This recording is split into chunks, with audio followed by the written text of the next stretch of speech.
Është dikush që edhe kur kam hall, kur kam tërmet, kur kam problematik, kur s'kam ujë, kur s'kam drita, kur kam hall familjar, kur kam probleme shtësi, është dikush gjithmonë që trajton problemin tim. Dhe ka qenë qeverisja, parlamenti. Dhe kështu është menduar gjithmonë që ekziston dikush në zyrat e shtetit që zgjidh për problemin tim dhe unë shpresoj dhe pranaj besimi lidhet te demokracia. Në moment që qytetarët e marrin vesh ato që na thotë qeveria, që ai dikush është thjesht duke parë nga vrimat se kush po flet për t'i bërë si vin dhe për t'i negruar njerëzit. Nuk kemi në ato. Mbet edhe koncepti. Nuk kemi në këto nivele. Mbet koncepti dhe besimi. Ka vetëm një problem. Ne duhet jemi realistë në atë që kërkojmë. Ne duhet jemi me këmbë tokë. Ne duhet jemi realistë, ne nuk mund të jemi dot që dalim tani në shesh dhe i duam gjitha sot. Ne nuk bëhemi dot Gjermania sot, ne nuk kemi qenë Gjermania në vitin 2013 dhe smajtëm standardin afrim. Edhe na ra standardi dhe jemi të shqetësuar gjithsikom se ne na ra standardin. Ne nuk kemi qenë Gjermania në vitin 2013 dashur. Ne kemi qenë një vend, një Kandahar. Në vitin 2000 kemi qenë dram, sa i takon territorit, sa i takon paligjshmërisë, sa i takon abuzime me prona, sa i takon. Po të hapim ne, po neve kujtesën e kemi shumë të shkurtër sa i takon punëve të mira që i marrim si të mirëqëna, dhe natyrisht kjo është natyra njerëzore, është pjesë e natyrës njerëzore, mirë kuptohemi për të gjithë, kështu është. Punët e mira harrohen, ato quhen të mirëqëna, na takojnë, është detyrë qeverisë punoj, por neve nuk kemi qenë Berlini dashur, nuk kemi qenë Gjermani.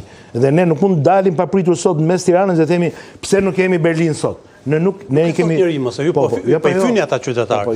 Ata kërkojnë një shtet normal, një demokraci normale, një shoqëri normale, normale bledi, normale. Po, do punën e vet, do sakrificat e gjithë, do 100 veta që respektojnë ligjin dhe kushtetunë. Do durimin e vet dhe nuk bëhet në 6 vjet. 100 veta që respektojnë ligjin dhe kushtetunë. Nuk bëhet në 6 vjet. Për 30 ditë, nëse 100 veta respektojnë ligjin dhe kushtetunë. Se ke të bësh me kulturë. Nëse një qeveri dhe i parlament respektojnë ligjin dhe kushtetunë, Shqipëria ndryshon bled.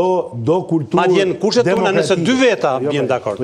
Ata që kanë ndryshuar sistemin politik. Po nuk ndërtove sisteme të ndryshme, po nuk u punua që gjithë shoqëria të jetë pjesë asaj që ne e quajmë një mbarvajtje e vendit, nuk është kështu afrim. Nuk mund të policosh çdo. Unë jam për ditë në terrenin afrim. Sa po kthejmë kokën, hiku plazhi publik me event. Sa po kthejmë kokën, ngulet në një vend tjetër. Nuk mund të kesh policë për çdo njeri. Ka një masë kritike që arrihet. Shefi ja jep gjithë.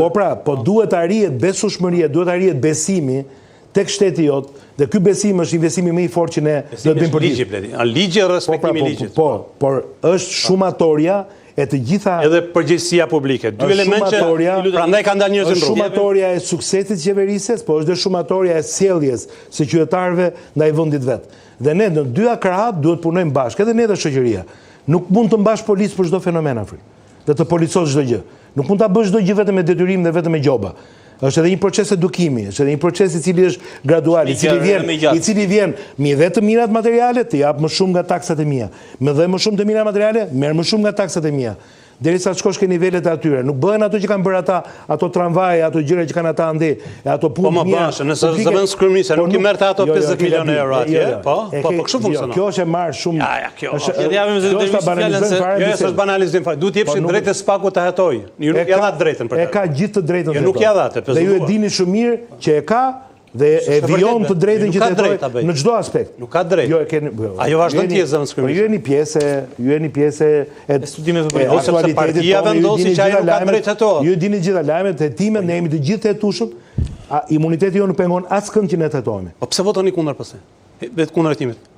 Edhe një herë? Se votuat kundër heqjes imunitetit. Jo. E foli një herë zoti Gonxha. Jo më jo. Kjo thet valla. Është tjetër gjë.